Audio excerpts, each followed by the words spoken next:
Hello दोस्तों, हिंदी कक्षा में आपका फिर से स्वागत है। आज हम कक्षा 7 की हिंदी पाठ्य पुस्तक वसंत भाग 2 से पाठ 2 पढ़ने जा रहे हैं, जिसका नाम है दादी माँ। इस कहानी के लेखक हैं शिव प्रसाद सिंह। आइए हम लेखक के बारे में कुछ परिचय देते हैं। डॉक्टर शिव प्रसाद सिंह का जन्म 19 अगस्त 1928 को बनारस के जलालपुर गांव में एक जमींदार परिवार में हुआ था। उन्होंने अपनी शिक्षा बनारस के उदय प्रताप कॉलेज तथा बनारस हिंदू विश्वविद्यालय से प्राप्त किया। उनकी प्रमुख रचनाएं नीला चांद, धतूरे का फूल, एक यात्रा सतह के नीचे, दिल्ली दूर है आदि है। उनको साहित्य अकादमी पुरस्कार से भी सम्मानित किया गया था। तो हम पाठ शुरू करते हैं। जैसे कि पाठ के शीर्षक से आपको पता चलता है कि ये कहानी दादी माँ के बारे में है। और किसकी दादी माँ के बारे में है? यह लेखक की दादी माँ के बारे में है। लेखक अपनी दादी माँ के बारे में इस कहानी में बताता है और लेखक इस कहानी की शुरुआत अपनी कमजोरियों को बताते हुए करता है। तो कहानी शुरू करें। कमजोरी ही है अपनी, पर सच तो यह है कि जरा सी कठिनाई पड़ते बीसों गर्मी, बरसात और वसंत देखने के बाद भी मेरा मन सदा नहीं तो प्रायः अनमना सा हो जाता है। लेखक बताता है कि उसने बीसों गर्मी, बरसात और वसंत देखे हैं, लेकिन फिर भी उसका मन सदा नहीं, मतलब हमेशा नहीं तो प्रायः अनमना सा उसका मन हो जाता है। मेरे शुभ चिंतक मित्र मुँह पर मुझे प्रसन्न करने के लिए आने वाली छुट्टियों की सूचना देते हैं और पीठ पीछे मुझे कमज़ोर और जरा सी प्रतिकूलता से घबराने वाला कहकर मेरा मजाक उड़ाते हैं। तो लेखक अपने दोस्तों के बारे में बताता है कि मुझे खुश करने के लिए उसके मित्र छुट्टियों के बारे में तो बताते हैं कि आज छुट्टियां आने वाली हैं, लेकिन उसके पीठ के पीछे उसका मजाक उड़ाते हैं कि अरे ये तो जरा सी प्रतिकूलता आता है, यानी परिस्थिति बदलती है तो ये घबरा जाता है। मैं सोचता हूँ अच्छा अब कभी उन बातों को न सोचूंगा। ठीक है, जाने दो, सोचने से होता ही क्या है। पर बरबस मेरी आंखों के सामने शरद की शीत किरणों के समान स्वच्छ शीतल किसी की धुंधली छाया नाच उठती है। तो लेखक कहता है कि छोड़ो, जाने दो, मैं इन सब बातों के बारे में नहीं सोचूंगा, लेकिन बिना प्रयत्न के ही ऐसे ही उसकी आंखों के सामने किसी की धुंधली छाया नाच उठती है, यानी किसी की उसको याद आ जाती है। अब किसकी याद आती है? आगे लेखक क्या कहता है? मुझे लगता है जैसे क्वार के दिन आ गए हैं। मेरे गांव के चारों ओर पानी ही पानी हिलोरे ले रहा है। लेखक को लगता है कि क्वार के दिन आ गए हैं। क्वार के महीने को हम अश्विन का महीना भी कहते हैं। यह सितंबर अक्टूबर में आता है। तो लेखक कहता है कि ऐसा लगता है उसे कि क्वार के महीने आ गए हैं, और क्वार का महीना जो होता है वो बारिश के बाद का महीना होता है, यानी हर जगह पानी जमा होता है। तो उसके गांव में हर जगह पानी ही पानी दिखाई दे रहा है, और दूर के सिवान से बहकर आए हुए मोथा साई की अधगली घासें, यानी ये सब घासों के प्रकार हैं, अलग अलग प्रकार की जो पानी में घासें उगती हैं, सड़ती हैं, उनके प्रकार है। घेऊर, बन प्याज, ये सब घासें हैं। तो दूर की सिवान से बहकर आई हुई मोथा साई की अधगली घासें, गेहूं और बन प्याज की जड़ें तथा नाना प्रकार की बरसाती घासों के बीज ये सारी घासें और इनके बीज सूरज की गर्मी में खौलते हुए पानी में सड़कर एक विचित्र गंध छोड़ रहे हैं। तो गांव में जगह जगह पानी इकट्ठा हुआ है और ये सारी घासें और इनके बीज गल गल के अजीब सा वातावरण में गंध फैला रहे हैं। सूरज की गर्मी के खौलते हुए पानी से ये सब सड़ गए हैं। रास्तों में कीचड़ सूख गया है और गांव के लड़के किनारों पर झाग भरे जलाशयों में धमाके से कूद रहे हैं। तो जो रास्ते पे कीचड़ होता है वो सारा सूख गया है। गांव के लड़के जो भी जलाशय हैं गांव में जहाँ जहाँ पानी भरा है, इन जलाशयों में सूरज की गर्मी से उसमें झाग आ गया है और इन्हीं झाग भरे जलाशयों में सारे बच्चे वहाँ कूद रहे हैं उस पानी में, उसी पानी में नहा रहे हैं। अपने अपने मौसम की अपनी अपनी बातें होती हैं। हर मौसम की अपनी अपनी बात होती है, हर मौसम की अपनी अपनी विशेषता होती है। उसी तरह उस मौसम की ये विशेषता है। आषाढ़ में आम और जामुन न मिले। आषाढ़ यानी जून जुलाई का महीना। तो जून जुलाई के महीने में आम और जामुन मिलता है। तो लेखक क्या कहता है कि आषाढ़ में आम और जामुन न मिले, चिंता नहीं। अगहन में चिवड़ा और गुड़ न मिले। अगहन यानी कि नवंबर और दिसंबर का महीना। तो इसमें गांव में चिवड़ा और गुड़ मिलता है। तो लेखक कहता है कि यदि चिवड़ा और गुड़ न मिले तो भी कोई बात नहीं, कोई दुख की बात नहीं।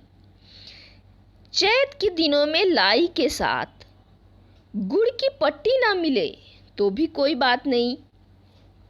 चैत का महीना यानी मार्च अप्रैल का महीना। पर क्वार के दिनों में, ये जो क्वार का महीना है जिसमें गंधपूर्ण झाग भरे जल हर जगह उसके गांव में दिखते हैं, जलाशयों में भरे होते हैं। तो लेखक कहता है कि पर क्वार के दिनों में इस गंधपूर्ण झाग भरे जल में कूदना न हो तो बड़ा बुरा मालूम होता है। मैं भीतर हुड़क रहा था। एक दिन ही तो कूद सका था, नहा धोकर बीमार हो गया। हल्की बीमारी न जाने क्यों मुझे अच्छी लगती है। लेखक 1-2 दिन ही उस झाग भरे जल में कूद पाया था, नहा पाया था, लेकिन उसके बाद तुरंत वो बीमार हो गया। लेकिन लेखक को थोड़ी सी बीमारी उसको अच्छी लगती है। क्यों अच्छी लगती है? सब उसकी देखभाल करते हैं। लेकिन थोड़ा थोड़ा ज्वर हो, सर में साधारण दर्द और खाने के लिए दिन भर नींबू और साबु, लेकिन ये सब चीज़ें लेखक को अच्छी लगती है। हल्का बुखार होता है तो ये सब चीज़ें मिलती हैं, उसको अच्छा लगता है। लेकिन इस बार ऐसी चीज़ नहीं थी। ज्वर तो चढ़ता ही गया। रजाई और उतरा रात 12 बजे के बाद। लेकिन इस बार जो उसको बुखार चढ़ा, ज्वर का अर्थ है बुखार, इस बार जो उसको बुखार चढ़ा तो वो बहुत तेज चढ़ा, चढ़ता गया और कभी उतरा रात के 12 बजे। दिन में चादर लपेटे सोया था। दादी माँ आई। अभी यहाँ से वह लेखक अपनी दादी माँ के बारे में बताना शुरू करता है। इसके पहले के पैराग्राफ में वह अपने गांव में क्या करता है ये सब चीज़ें बता रहा है। तो इस पैराग्राफ में दादी के बारे में, दादी कैसी दिखती थी, दादी कैसी थी, बताया है। दिन में चादर लपेटे सोया था। दादी माँ आई, शायद नहा कर आई थी उसी झाग वाले जल में, जैसा कि लेखक ने ऊपरी पैराग्राफ में वर्णन किया है। तो उसी झाग वाले जल में दादी नहा के आई थी। पतले दुबले स्नेह सने शरीर पर सफ़ेद किनारीहीन धोती, सन से सफ़ेद बालों के सिरों पर सद्य टपके हुए जल की शीतलता।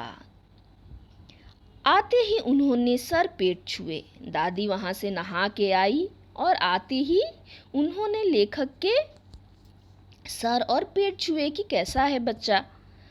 आंचल की गांठ खोल किसी अदृश्य शक्तिधारी के चबूतरे की मिट्टी मुंह में डाली, माथे पर लगाई। तो दादी नहा धो के आई और अपने आंचल में एक मिट्टी लेके आई। अब दादी को लगता होगा कि उस मिट्टी से लेखक ठीक हो जाएगा। और उसने क्या किया, मिट्टी को मुंह में डाली और माथे पे लगाई। और मिट्टी कहाँ का था, अदृश्य शक्तिधारी के चबूतरे से।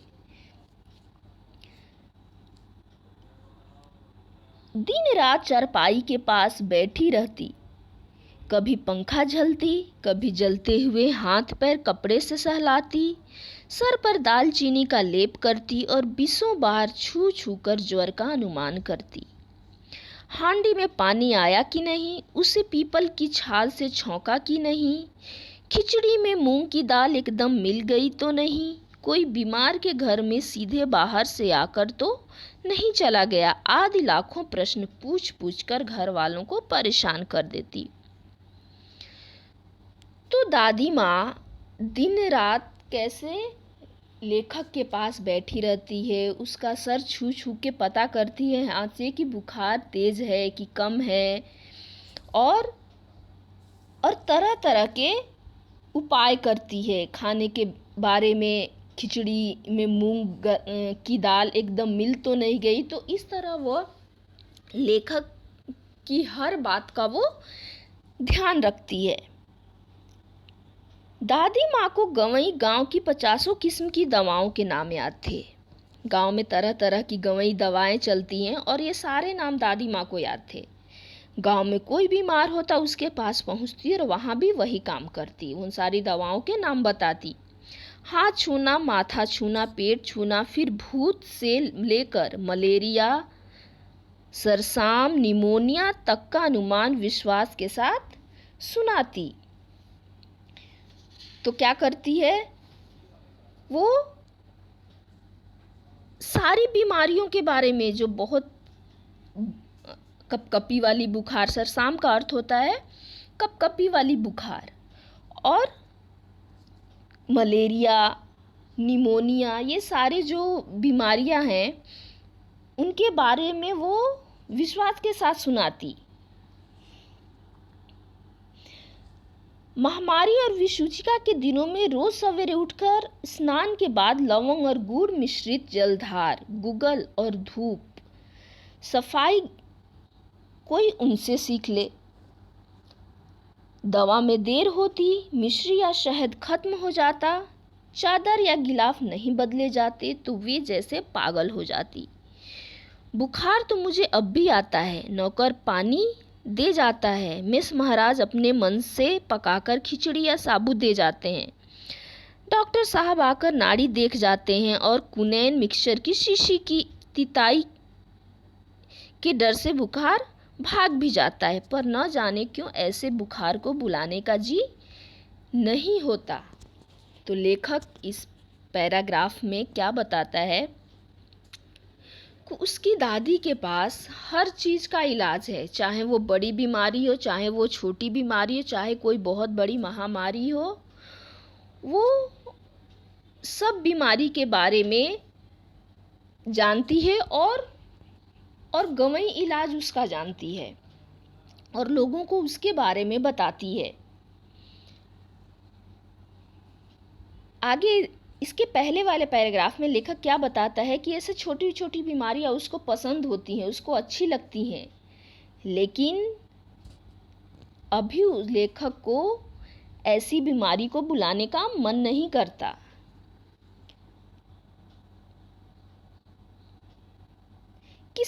किशन भैया की शादी ठीक हुई। दादी माँ के उत्साह और आनंद का क्या कहना। जो लेखक है उसके भाई का नाम है किशन, तो उनकी शादी ठीक हो जाती है। दादी माँ के उत्साह और आनंद का क्या कहना। दिन भर गायब रहती, सारा घर जैसे उन्होंने सर पर उठा लिया हो। पड़ोसिनें आती, बहुत बुलाने पर दादी माँ आती। बहन बुरा न मानना, कार परोजन का घर ठहरा। एक काम अपने हाथ से न करूं तो होने वाला नहीं है। तो किशन भैया की शादी होने वाली होती है और दादी दिन भर किसी न किसी काम में बिजी रहती है। कोई आता है उनसे मिलने के लिए तो वो आती है और बोलती है कि बुरा मत मानना, कार परोजन का घर है। कान परोजन मतलब किसी किसी घर परिवार में पारिवारिक उत्सव होता है तो उसको कार परोजन बोलते हैं। यानी कार परोजन का घर है और यदि वो काम कोई न करे तो वो काम होने वाला नहीं है, ऐसा दादी माँ बताती है दूसरे को। जानने को यूं सभी जानते थे कि दादी माँ कुछ करती नहीं, पर किसी काम में उनकी अनुपस्थिति वस्तुतः विलंब का कारण बन जाती। यूं तो दादी माँ अपने हाथ से कोई काम नहीं करती, लेकिन यदि दादी माँ नहीं रहती है तो वो काम होता भी नहीं है, वो देर से होता है। उन्हीं दिनों की बात है। एक दिन दोपहर को मैं घर लौटा। बाहरी निकसार यानी निकलने का द्वार या मार्ग। तो एक दिन की बात क्या है, एक दिन दोपहर को मैं घर लौटा। बाहरी निकसार में दादी माँ किसी पर बिगड़ रही थी। देखा पास के कोने में दुबकी रामी की चाची खड़ी है। सो न होगा धन्नो, रुपए मैं सूद के साथ दे दे। तेरी आंख में तो शर्म है ही नहीं। मांगने के समय कैसी आई थी, पैरों पर नाक रगड़ती फिरी। किसी ने एक पाई भी न दी। अब लगी है आजकल करने, फसल में दूंगी। अब क्या तेरी खातिर दूसरी फसल कटेगी। तो लेखक क्या देखता है निकसार में कि दादी माँ किसी पे बिगड़ रही है। किस पे बिगड़ रही है? दुबकी। किस पे? रामी की चाची खड़ी हैं, उन पे वो चिल्ला रही है कि मुझे सारे पैसे दे दे। मांगने जब आई थी तब तो बोली थी कि एक फसल कटने पे दे दूंगी, लेकिन क्या अभी दोबारा फसल कटेगी? जब किसी ने तुझे पैसे नहीं दिए तो मैंने दिए। तो ऐसा बोलते हुए वो उन पे चिल्लाती है। अब रामी की चाची क्या बोलती है? दूंगी मालकिन। रामी की चाची रोती हुई दोनों हाथों से आंचल पकड़े दादी के पैरों की ओर झुकी। बिटिया की शादी है, आप न दया करेंगी तो उस बेचारी का निस्तार कैसे होगा। तो रामी की चाची हाथ जोड़कर उनसे बोलती है कि दादी माँ, आप यदि हम पे दया नहीं करोगे तो कौन करेगा, मेरी बेटी की शादी होने वाली है। हट अभी नहा के आ रही हूँ। दादी माँ पीछे हट गई। जाने दो दादी, मैंने इस अप्रिय प्रसंग को हटाने की गरज से कहा। बेचारी गरीब है, दे देगी कभी। तो लेखक वहाँ देखता है और उसे ये चीज़ें अच्छी नहीं लगती हैं और इससे वह अपनी दादी को बोलता है कि छोड़ो ना दादी, गरीब है, बाद में ये पैसा दे देगी। दादी माँ उसको क्या बोलती है? चला है समझाने। मैं चुपके से आंगन की ओर चला गया। कई दिन बीत गए, मैं इस प्रसंग को एकदम भूल सा गया। एक दिन रास्ते में रामी की चाची मिली।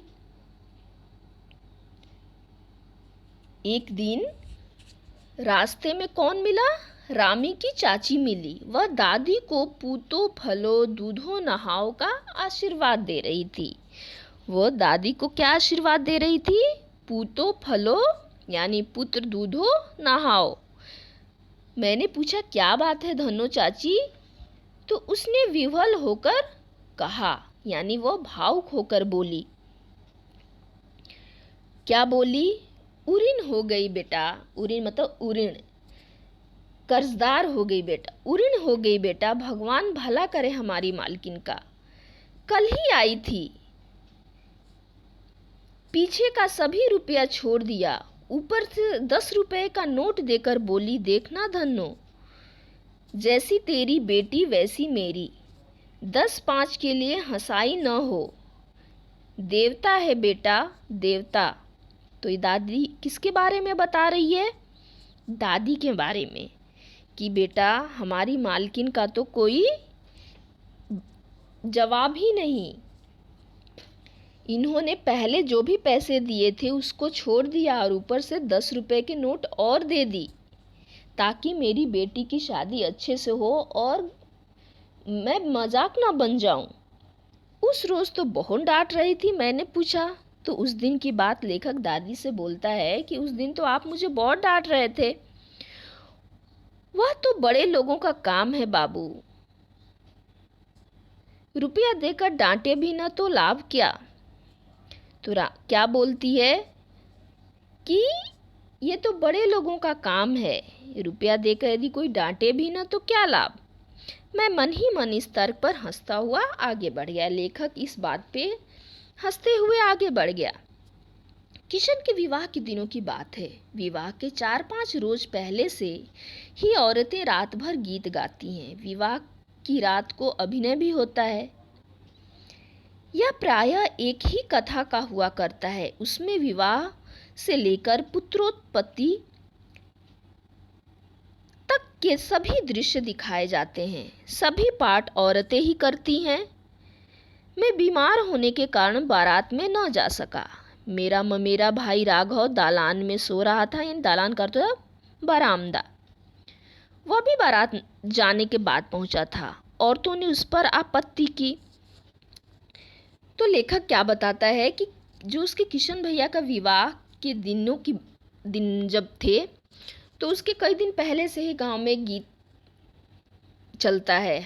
हर मौके पर गीत गाया जाता है। और विवाह की रात को एक नाटक होता है, एक अभिनय किया जाता है, जिसमें शादी से लेकर और पुत्र पैदा होने तक के सभी दृश्य दिखाए जाते हैं और ये सब घर की औरतें ही करती हैं। लेखक चूंकि बीमार था इसलिए वो बारात में नहीं जा पाया अपने भाई के, और उसका ममेरा भाई है वो भी बरामदे में सोया था, वो भी नहीं जा पाया था क्योंकि वो लेट आया था। औरतों ने उस पर भी आपत्ति की, दोनों पे आपत्ति की। दादी माँ बिगड़ी। लड़के से क्या पर्दा, लड़के ब्रह्मा का मन एक सा होता है, लड़के और ब्रह्मा का मन एक सा होता है। तो दादी माँ बिगड़ के बोलती है कि बच्चों से लड़के से क्या पर्दा, लड़के और भगवान एक जैसे होते ब्रह्मा।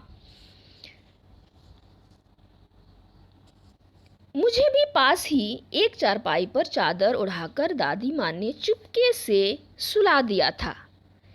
बड़ी हंसी आ रही थी। सोचा कहीं जोर से हंस दूं, भेद खुल जाए।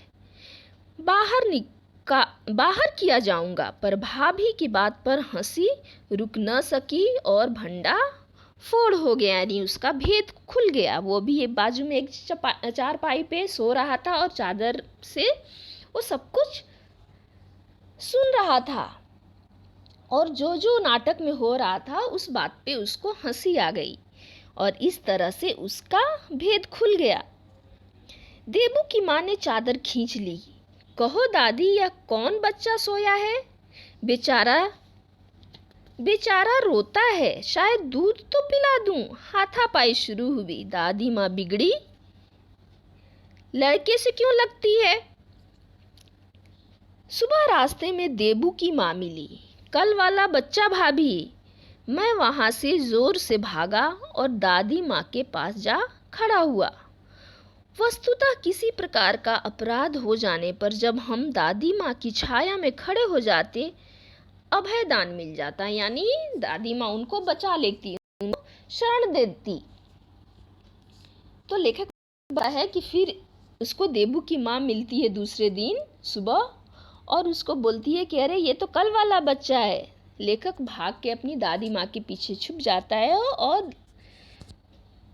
ऐसा लगता है कि दादी माँ उसकी रक्षा करेगी, यानी उसको बचा लेगी। स्नेह और ममता की मूर्ति दादी माँ की एक एक बात आज कैसी कैसी मालूम होती है। परिस्थितियों का वात्या चक्र यानी बवंडर जीवन को सूखे पत्ते सा कैसा नचाता है। लेखक बताता है कि कैसे जब परिस्थितियां बदलती हैं या तो हमारा जीवन कैसे नाचता है, एक सूखे पत्ते जैसे नाचता है। इसे दादी माँ खूब जानती थी। दादा की मृत्यु के बाद से ही वे बहुत उदास रहती। संसार उन्हें धोखे की टट्टी मालूम होता। दादा ने उन्हें स्वयं जो धोखा दिया, वे सदा उन्हें आगे भेजकर अपने पीछे जाने की झूठी बात कहा करते थे। दादा की मृत्यु के बाद कुकुरमुत्ते की तरह बढ़ने वाले मुंह में राम बगल में छुरी वाले दोस्त की शुभ चिंता ने स्थिति और भी डावाडोल कर दी, यानी और भी कमजोर कर दी। दादा के श्राद्ध में दादी माँ के मना करने पर भी पिताजी ने जो अतुल संपत्ति व्यय की वह घर की तो थी नहीं। तो लेखक क्या कहता है कि दादाजी की मृत्यु के बाद उसकी दादी बहुत उदास रहती है और उन्हें लगता है, उन्हें ये संसार धोखे की टट्टी लगती है और उन्हें लगता है कि दादाजी ने स्वयं उन्हें धोखा दिया है। वो हमेशा बोलते थे कि वो पहले दादी जी जाएंगी उसके बाद दादाजी जाएंगे, लेकिन पहले ही दादाजी की मृत्यु हो जाती है। और दादाजी की मृत्यु में उनके श्राद्ध में लेखक के पिताजी ने बहुत सारा पैसा खर्चा किया था, जिससे घर की स्थिति जो क्या हो गई थी, कमज़ोर हो गई थी, डमाडोल हो गई थी। दादी माँ अक्सर उदास रहा करती। माघ के दिन थे, माघ यानी जनवरी फरवरी के दिन दादी माँ अक्सर उदास रहा करती। माघ के दिन थे, कड़ाके का जाड़ा पड़ रहा था, पछुआ का सन्नाटा और पाले की शीत हड्डियों में घुसी पड़ती। तो पछुआ यानी पश्चिम दिशा से बहने वाली हवाएं, उस समय जो हवाएं चलती हैं वो बहुत ही ठंडी होती हैं। तो ऐसी वो हवाएं लगती हैं कि जैसे बिल्कुल हड्डी में घुस गई हों। तो लेखक बताता है कि शाम को मैंने देखा दादी माँ गीली धोती पहने कोने वाले घर में एक संदूक पर दिया जलाए हाथ जोड़कर बैठी है। उनकी स्नेह कातर आंखों में मैंने आंसू कभी नहीं देखे थे। लेखक देखता है कि दादी माँ कैसे अकेले में बैठकर कोने वाले घर में एक संदूक पर दिया जलाकर हाथ जोड़कर बैठी है। लेखक ने कभी दादी माँ को ऐसे नहीं देखा था। मैं बहुत देर तक मन मारे उनके पास बैठा रहा। उन्होंने आंखें खोली। दादी माँ, मैंने धीरे से कहा, क्या है रे, तू यहाँ क्यों बैठा है? दादी माँ, एक बात पूछूं, बताओगी ना? लेखक ने दादी माँ से पूछा। मैंने उनकी स्नेहपूर्ण आंखों की ओर देखा।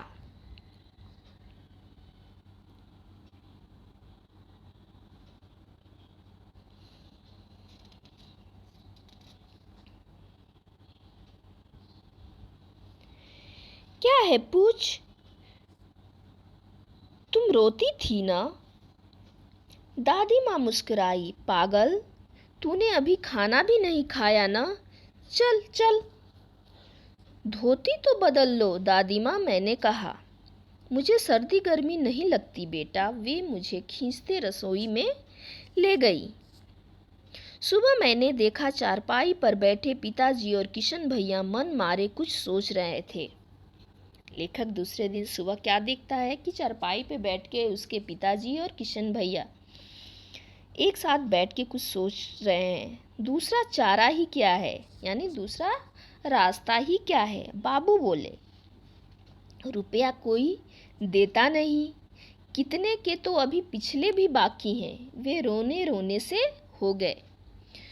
तो उनके बाबू क्या बोलते हैं कि अभी तो किसी से भी रुपए मांगने जाओ मदद के लिए तो वो नहीं देता है, और कितने लोगों के तो अभी हमने पिछले पैसे भी नहीं चुकाए हैं, और वे रोने रोने से हो जाते हैं क्योंकि इन लोगों ने बहुत लोगों से कर्जा ले लिया था। रोता क्यों है रे?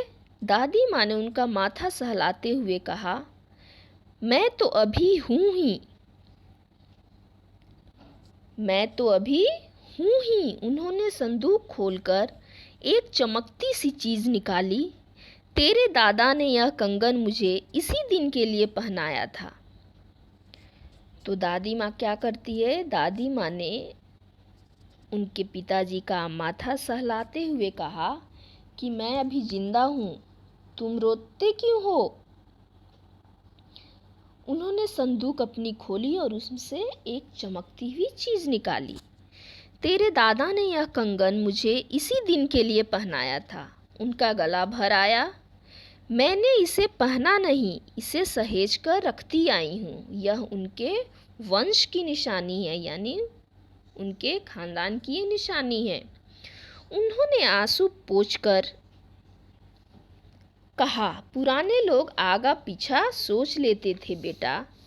तो दादी माँ कहती हैं कि पुराने लोग जो थे आगे और पीछे के बारे में सोच लेते थे, इसलिए वो सोने गहने जमा करके रखते थे। सचमुच मुझे दादी शाप भ्रष्ट देवी सी लगी। जब दादी माँ अपने सोने के कंगन निकाल के देती है तो लेखक को दादी माँ एक शाप भ्रष्ट देवी जैसी, किसी देवी जैसी लगती है। धुंधली छाया विलीन हो गई। लेखक के आंखों के सामने जो धुंधली छाया होती है, किसी की याद आती है जब, और उसके सामने किसी की छाया जब नाच उठती है तो वो छाया धीरे धीरे भी कम होती गई, विलीन हो गई। मैंने देखा दिन काफ़ी चढ़ गया। पास के लंबे खजूर के पेड़ से उड़कर एक कौवा अपनी घिनौनी काली पांखें फैलाकर मेरी खिड़की पर बैठ गया। हाथ में अब भी किशन भैया का पत्र कांप रहा है। काली चींटियों सी कतारें धूमिल हो रही हैं। आंखों पर विश्वास नहीं होता। मन बार बार अपने से ही पूछ बैठता है, क्या सचमुच दादी माँ नहीं रही? तो लेखक के हाथ में क्या रहता है? उसके भाई किशन भाई, जो किशन भैया हैं, उनके द्वारा भेजा गया पत्र। और उस पत्र में लिखा होता है कि दादी माँ अभी इस दुनिया में नहीं रही। इस बात पे लेखक को विश्वास नहीं होता है। वो सोचता है कि क्या सचमुच दादी माँ नहीं रही? और इस तरह इस पाठ समाप्त होता है। धन्यवाद।